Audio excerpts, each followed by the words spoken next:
पिछले कुछ दिनों से प्रतिदिन हम कुछ ना कुछ स्वाध्याय कर रहे हैं। आज के स्वाध्याय में मैं प्रश्न से शुरू करना चाह रही हूँ। अगर मैं आपको कहूँ कि आपके साथ में 3-4 लोग हैं, 3-4-5 लोग, और वो आपके रास्ते पे चलने वाले साथी हैं। आप कहीं जा रहे हैं, आपको कहीं जाना है, और वो कुछ साथी हैं आपके जो आपके साथ चल रहे हैं।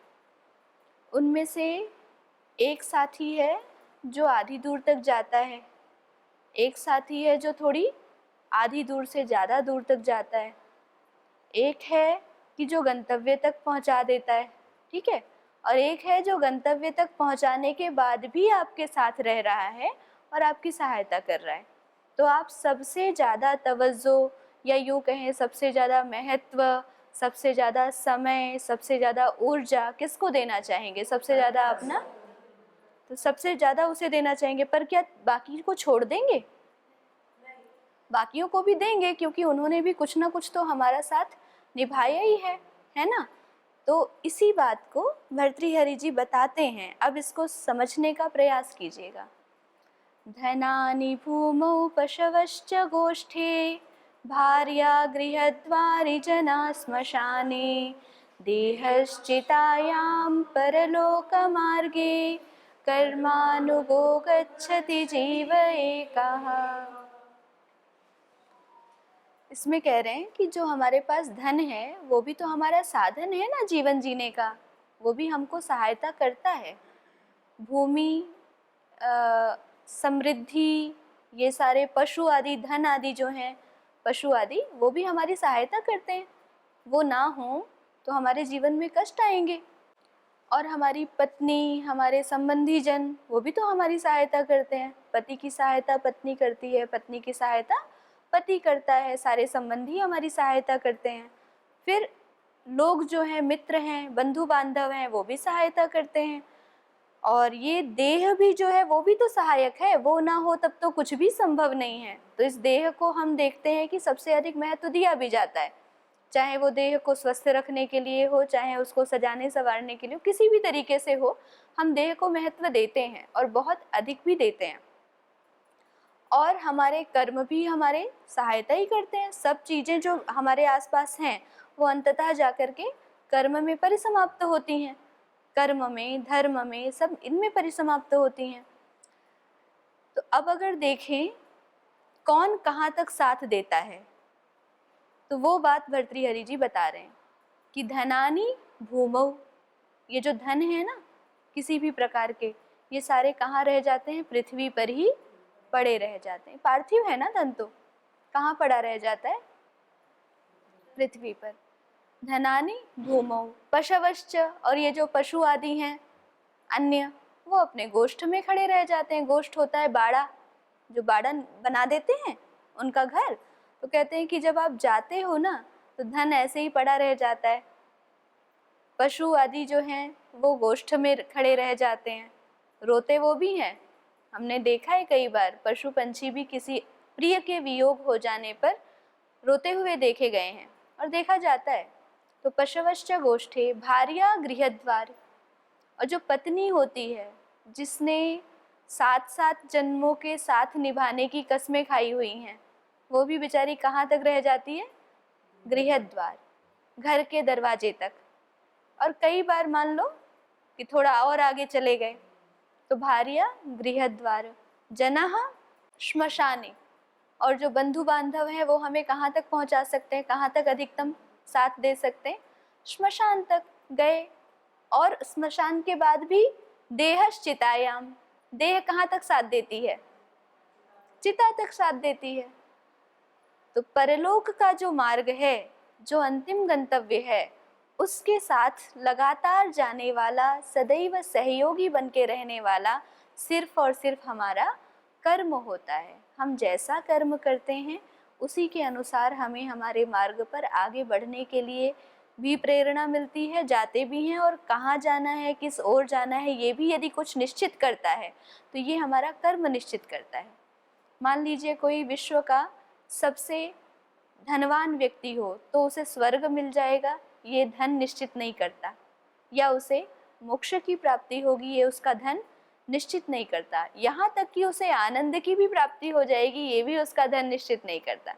वो खुद में खुश भी रहेगा इस बात का भी निश्चय वो धन नहीं करता, क्योंकि हमने और आपने, हम सभी ने कई धनवानों को आत्महत्या करते भी देखा है। यदि धन उन्हें संतुष्ट कर रहा था तो उन्होंने आत्महत्या क्यों की? धन ही यदि संतुष्ट कर रहा था। धन बुरा नहीं है। दरिद्रता की उपासना सनातन धर्म में की नहीं जाती है, कभी भी दरिद्रता की उपासना नहीं की गई, लेकिन वह ही सब कुछ है या वह ही सर्वश्रेष्ठ है या उसके होने से ही जीवन में सब कुछ आ जाएगा, ये जो भावना है, ये भावना हमारे सनातन धर्म की मूल भावना नहीं है। और नहीं है तो इसका मतलब कुछ और भी तो है जिसके ऊपर ध्यान देना चाहिए। हम बहुत महत्व देते हैं, क्योंकि हमने ये भी कहा है अर्थ जो है वो धर्म का मूल है। धर्मस्य मूलम अर्थः। हम धन को निरादर नहीं करते, लक्ष्मी का निरादर नहीं करते, लक्ष्मी की तो पूजा करते हैं हमेशा। अगर हम निरादर करते होते तो हम लक्ष्मी की पूजा क्यों करते? ठीक है, लेकिन उनका कितना स्थान है ये जब तक हम निश्चित नहीं करते हैं तब तक बहुत ही बुरी स्थिति में रहते हैं। जब हम ये निश्चित कर लेते हैं कि ये कम से कम मेरे पास इतना होना चाहिए तब मैं सुखी रह सकता हूँ, तब मैं सुखी रह सकती हूँ, जब तक ये निर्धारण नहीं किया तो हमारी समृद्धि का और सुख का जो मूल्यांकन है वो सदैव दूसरों को देख करके होगा। ठीक है, क्यों होगा? क्योंकि हमें लगता है हम दूसरे से ज़्यादा धनवान बन जाएं। स्वयं को कितना धन चाहिए ये मूल्यांकन नहीं किया। जो हमारे सामने होगा हमें लगेगा अच्छा इसको अगर 1 लाख की सैलरी है तो मुझे कम से कम 1,01,000 की तो होनी चाहिए, 1,10,000 की होनी चाहिए, है ना, ये सोचते हैं। तो जब तक हमारे समृद्धि का क्राइटेरिया या यूँ कहें कि उसकी परिधि को हम निर्धारित नहीं करते हैं तब तक हम अपना मूल्यांकन हमेशा दूसरों के आधार पे करते हैं। और जब तक हमेशा दूसरों के आधार पे मूल्यांकन करते हैं तब तक हम कभी भी अपने धन को इतना नहीं कमा पाएंगे जितने कि हम सुखी हो जाएं। क्योंकि एक व्यक्ति से आगे निकल गए तो दूसरा कोई ऐसा थोड़ी है समाप्त हो गए, दूसरा खड़ा है, दूसरे से भी आगे निकल गए कमाने में तो तीसरा खड़ा है, तीसरे से आगे निकल गए तो चौथा खड़ा है। तो ये जिंदगी में हर समय देखने को मिलता है। तो धनानि भूमौ पशवश्च गोष्ठे, वो तो गोष्ठ में खड़े रह जाते हैं। भार्या गृहद्वारी, जो पत्नी पति आदि हैं ये ज़्यादा दूर तक नहीं जा पाते। जनः श्मशाने, जो लोग होते हैं वो भी हमें श्मशान में छोड़ करके श्मशान वैराग्य का अनुभव करके पुनः मार्ग पे जब जाते हैं ना तो ये भी भूल जाते हैं कि श्मशान में मेरा मित्र अभी अभी समाप्त हुआ है उसका देह, तो अब जो है मैं कुछ और भी उसके लिए कर दूं या ना करूं। कई बार श्मशान वैराग्य ऐसा होता है ना कि लोग जाते हैं श्मशान में इसीलिए जाते हैं कि दिखाना है कि भाई कल को मेरी शव यात्रा में भी कोई शामिल हो जाए, इसलिए भी जाते हैं। ये जान के बड़ा अजीब लगता है मन में। अगर किसी को कह देते हैं ना कि और आगे चले जाओ, अरे ऐसे कैसे चले जाएं, हमारा घर परिवार भी तो है, जबकि उन्हें उसी समय दिख रहा होता है कि जाने वाले के घर परिवार ने भी साथ नहीं दिया है। बिजनेस याद आ जाता है। जब किसी को हम चिता पे जलते हुए देखते हैं तो जल्दी होती है कि कब इसका जो है दाह संस्कार हो और कब हम अब पैसे कमाने के लिए चले जाएं। दुकान खुली पड़ी है, बंद पड़ी है, कौन देखेगा, जबकि हमने उसी समय देखा होता है कि जो जलने वाला व्यक्ति है ना उसके हाथ में उसने भी जो लाखों करोड़ों अरबों कमाए हैं वो भी जा नहीं रहे, फिर भी हमारी ये स्थिति होती है। इसी को कहते हैं कि अहर अहर नयमानो गाम अश्वम पुरुषम पशुम यजमानो नैव तृप्यति सुराया इव दुर्मदि। ये देखते हुए भी कि हम रोज देखते हैं कि लोगों को अहर अहर नयमानो, यमराज जो है, यमराज को देखते हैं कि वो प्रतिदिन लोगों को, गायों को, अश्वों को, पुरुष को, पशुओं को, सबको रोज रोज ले जा रहे हैं। फिर भी हमको ये विश्वास नहीं होता है कि हमको भी एक दिन लेके जाएंगे। हम सोचते हैं हम तो रहने वाले हैं, लेकिन ये सोच सही भी है जो हम सोचते हैं ना हम रहने वाले हैं, क्योंकि हम शरीर हैं ही नहीं, हम आत्म तत्व हैं। तो ये हमारी अंदर की एक बहुत बड़ी प्रेरणा होती है कि हम रहने वाले हैं, हम मरने वाले नहीं हैं। तो जब यहाँ पर आते हैं तो हम आत्म तत्व तक पहुँचते हैं। और जहाँ पर होता है कि हम मर जाएंगे, जो भय लगता है वो शरीर के मरने से लगता है। तो इस बात को अगर हम समझ जाएं तो शायद काफ़ी विवेक आ जाएगा और काफ़ी निर्णय हम अच्छे कर पाएंगे कि किसको कितना ज़्यादा महत्व देना है। देहश्चितायाम परलोक मार्गे कर्मानुगो गच्छति जीव एका। इसका मतलब हमें सबसे ज़्यादा महत्व किसको देना चाहिए? हमारे कर्म को देना चाहिए। जैसा हमारा कर्म होगा वैसा ही हमारा फल होगा, ये बता रहे हैं। और कर्म 3 प्रकार के हो जाते हैं, 4 प्रकार के हो जाते हैं, पाप कर्म, पुण्य कर्म और मिश्रित कर्म और निष्काम कर्म। तो अगर कोई पापी है तो उसे एक स्टेप आगे जाना चाहिए, कम से कम पुण्य कर्म की ओर प्रवृत्त होना चाहिए या मिश्रित कर्म की ओर प्रवृत्त हो जाना चाहिए कि हम कुछ ऐसा करें जिसमें ज़्यादा लाभ भी ना हो तो लेकिन ज़्यादा हानि भी ना हो। और उसके बाद इन तीनों श्रेणियों से उठ करके ही व्यक्ति निष्काम कर्म में जाता है। और निष्काम कर्म हमारे लिए तब कठिन नहीं रहता है जब वह ज्ञान की स्थिति ऊंची हो जाती है, और निष्काम कर्म ही हमारा वास्तविक स्वभाव है। जल स्वभावेन प्यास बुझाता है, क्योंकि जल का स्वभाव ही है प्यास बुझाना। ऐसे ही हम करुणा के वश निष्काम कर्म करेंगे, ये आत्मा का स्वभाव है। जो जिसका स्वभाव है वो अपने स्वभाव के बिना रह सकता है।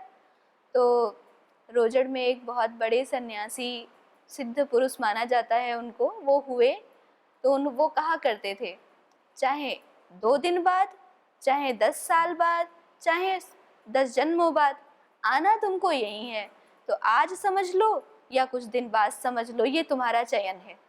ये भगवान ने हमें स्वतंत्रता दी है कि तुम कब समझते हो ये तुम्हारे ऊपर डिपेंड करता है। मैंने तो तुम्हें सब कुछ उपलब्ध करा दिया ताकि कभी ये ना कहो कि मुझे बांध दिया था, मुझे अवसर के चयन का स्वातंत्र्य नहीं दिया था, ये ना कह पाओ। और शास्त्रों में भी कहते हैं, यह चेद अवेदित अथ सत्यम अस्ति। अगर अभी समझ गए तो बहुत बढ़िया बात है। नो चेत यह अवेदित महती विनष्टि। और नहीं जानोगे तो भी अच्छा तो होगा, लेकिन महती विनष्टि ही, पूरा विध्वंस होने के बाद समझ में आया था कि जो किया था वो गलत किया था, उस गलती के कारण से ये विध्वंस हो गया है, अब अपनी गलती को सुधारना है और आगे बढ़ना है। तो अच्छा क्या है?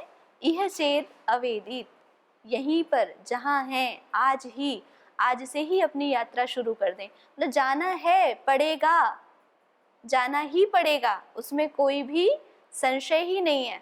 हम कब चलना शुरू करेंगे ये हमारा निर्णय है। हम उस मार्ग पर खड़े रहेंगे, इधर उधर घूमते रहेंगे, भटकते रहेंगे, या फिर हम अपने मार्ग पे चलना शुरू कर देंगे। ये मनुष्य का चयन होता है। और इसी चयन के कारण से हम अलग अलग लोगों को अलग अलग स्थल पर खड़ा देखते हैं कि भाई आज कोई है वो आध्यात्मिकता की प्रथम सीढ़ी पे है या सुख की प्रथम सीढ़ी पे है। कौन कितना प्रसन्न है, कौन कितना आगे बढ़ रहा है, सब कुछ किस पे निर्भर करता है? हमारे चयन पे निर्भर करता है। और ये तो सच्ची बात है। उनकी ये बात मुझे बहुत याद रह गई कि जाना तो तुम्हें इसी मार्ग पे है, चाहे आज समझ लो या 10 साल बाद समझ लो या 10 जन्मों बाद समझ लो, वो आपका चयन है। तो अब जो बुद्धिमान व्यक्ति होगा उसको जब पता चल गया कि अंततः जाना यही है, तो वो 10 साल बाद क्यों समझेगा, वो 10 जन्म बाद क्यों समझेगा? भाई वो उसी समय समझने की कोशिश करेगा ना। और ऐसा भी नहीं है अन्य किसी चीज़ की बाध्यता है।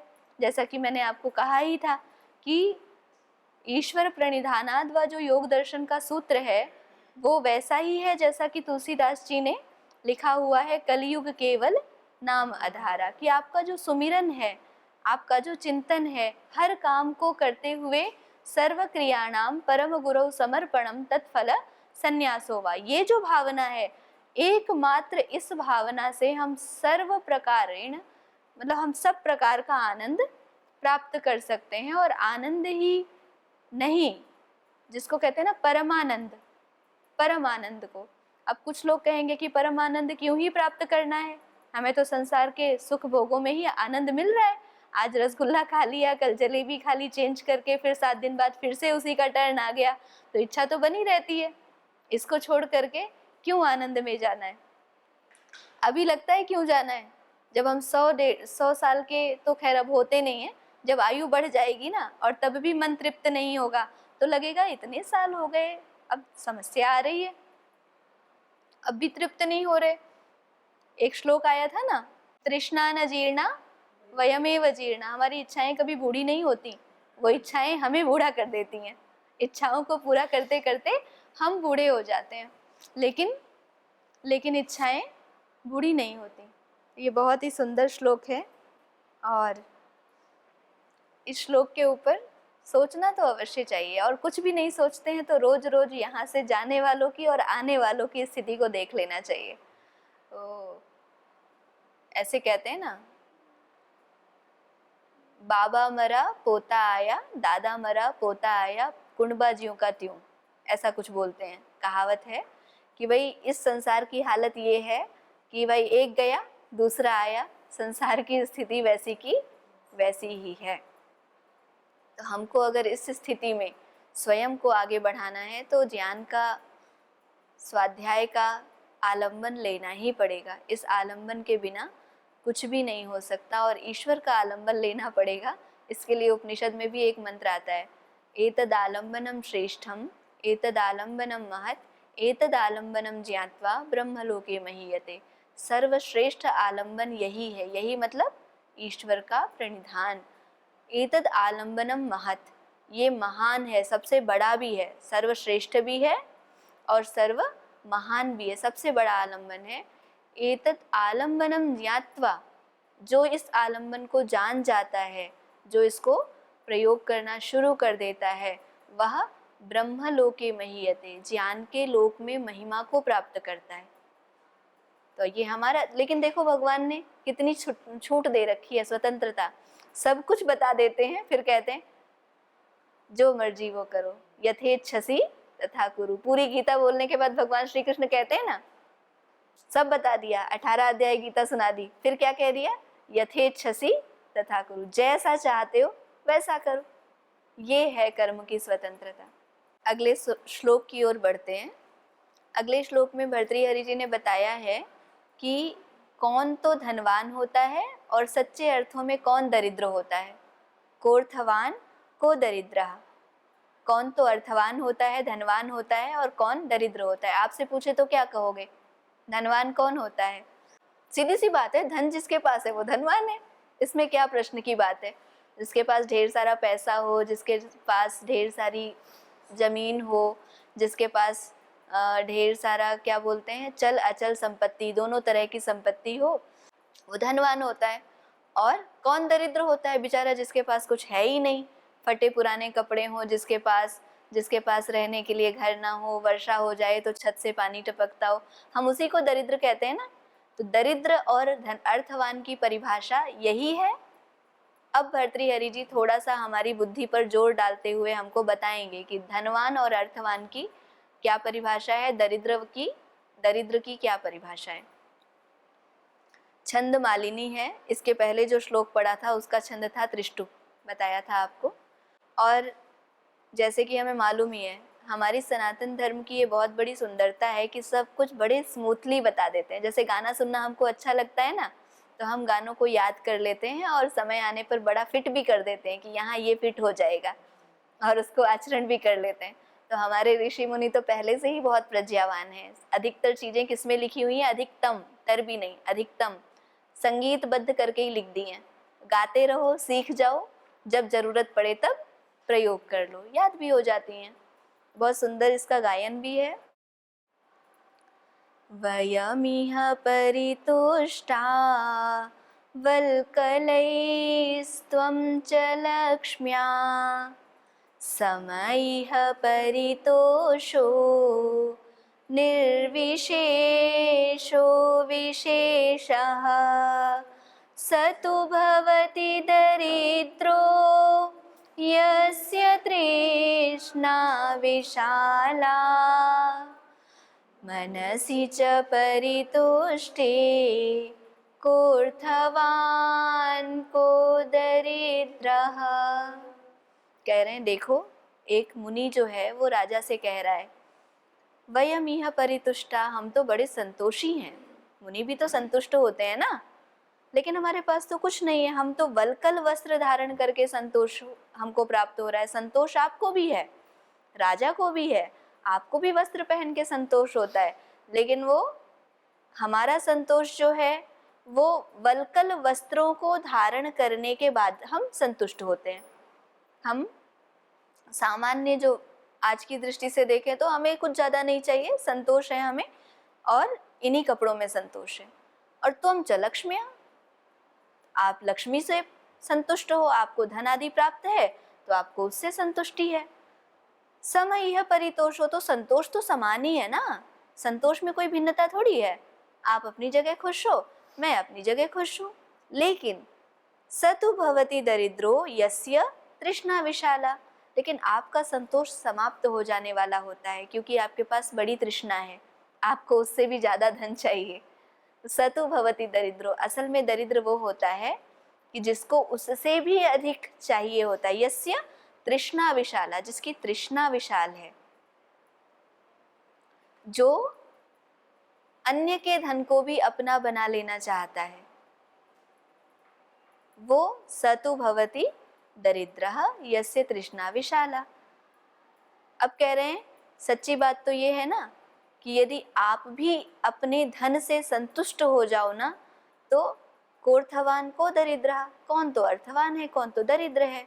जिसकी तृष्णा जितनी बड़ी है वो उतना दरिद्र है, और जिसकी तृष्णा की सीमाएं उसने निर्धारित कर ली हैं वो उतना ही अर्थवान है, उतना ही धनवान है। जैसे कि अभी पिछली बात में भी मैंने कहा था कि हमें हमारी सीमाएं निर्धारित कर ही लेनी चाहिए, अन्यथा हम कभी भी समृद्ध नहीं हो सकते, अन्यथा हम कभी भी सुखी नहीं हो सकते, क्योंकि हमारी समृद्धि की सीमा तो हम दूसरों से निर्धारित करते हैं ना। तो जब तक हम निर्धारित करते हैं तब तक हम दरिद्र रहते हैं, क्योंकि हमारे मन में दरिद्रता का भाव बना रहता है ना, अभी कम है, अभी और चाहिए। तो ये जो अभी कम है का भाव है, ये निरंतर हमें क्या फील कराता रहता है, हम दरिद्र हैं, हम दरिद्र हैं, हम दरिद्र हैं। तो हम जीवन भर भी दरिद्र रहेंगे, हो सकता है पता नहीं अगला जन्म मिले तो यही संस्कार जाएगा, अगले जन्म में भी दरिद्र ही रहेंगे। तो मन जिसका परितुष्ट है, और मन परितुष्ट होता है सदैव अपनी कार्य योजना और अपने जीवन को समझने के बाद में।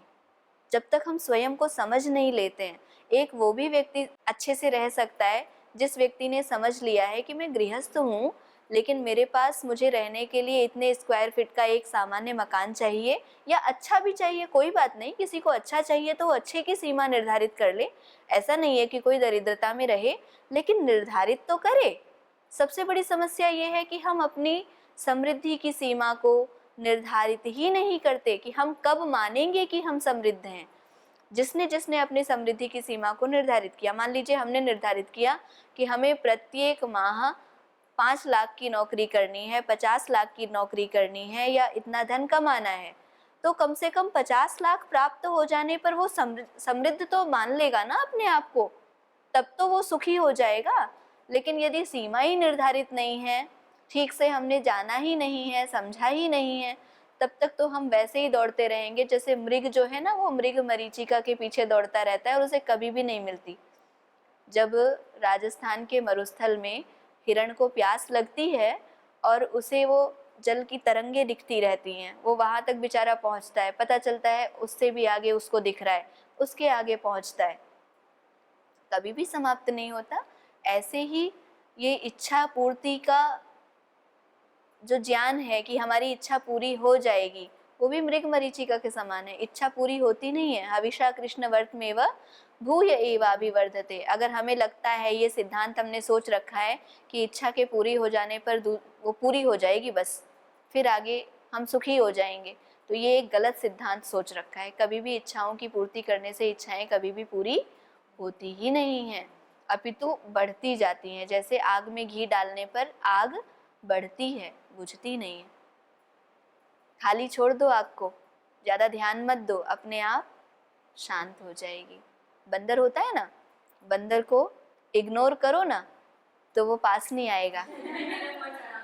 वो तो आपका कुछ तो गड़बड़ रहा होगा, उसको संशय हो गया होगा, ठीक है। लेकिन प्रायः 99.9% कोई भी, मतलब बंदर का उदाहरण इसलिए दिया क्योंकि वो सामने आता है जल्दी से, तो वो कभी भी आपको ऐसे परेशानी, मुझे तो नहीं करता, मैं इग्नोर करती हूँ तो मुझे तो नहीं करता, मैं उसके पास से गुजर जाती हूँ फिर भी वो मुझे कुछ नहीं कहता।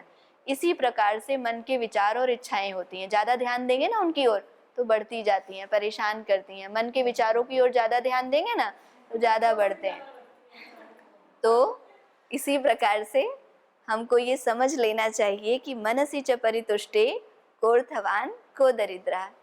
भाई मन अगर परितुष्ट है तो व्यक्ति अर्थवान है, मन यदि संतुष्ट नहीं है तो व्यक्ति दरिद्र है।